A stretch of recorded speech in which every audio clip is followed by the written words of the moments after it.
حسن ولا شوجه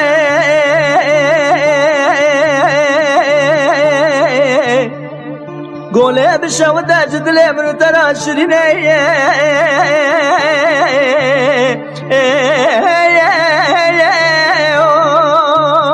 بناني شكر سببو مدي خواتو بنده مالا محمود بگل در دیوانه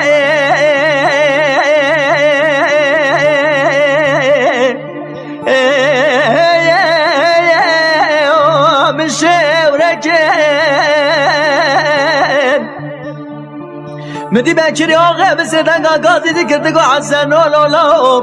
مسون خواری تجاری ترگاه شود یا گال ناکم حیانی فرمانا مرانا که سر لبش قره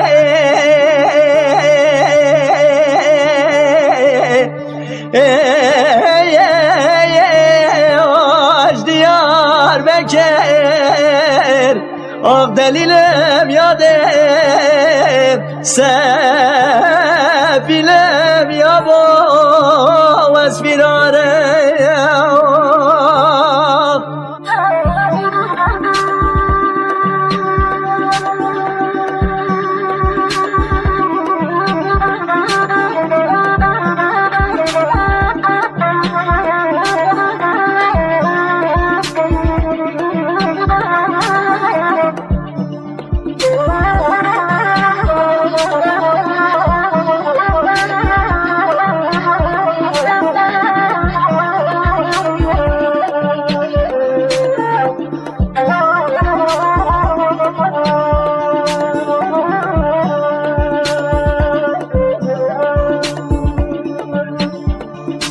حسن ولا شوجه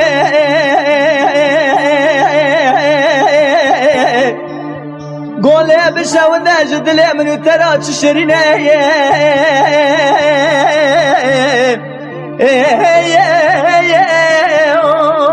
خوي سيرانه سببو مدي خواتو بنده مالا محمود بگل در دیوانه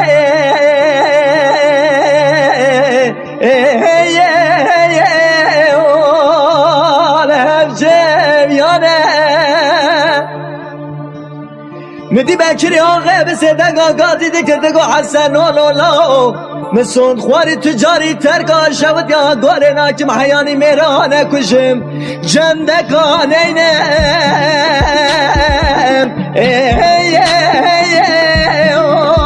عشق صاف خانان آق دلیلم یاده سفیلم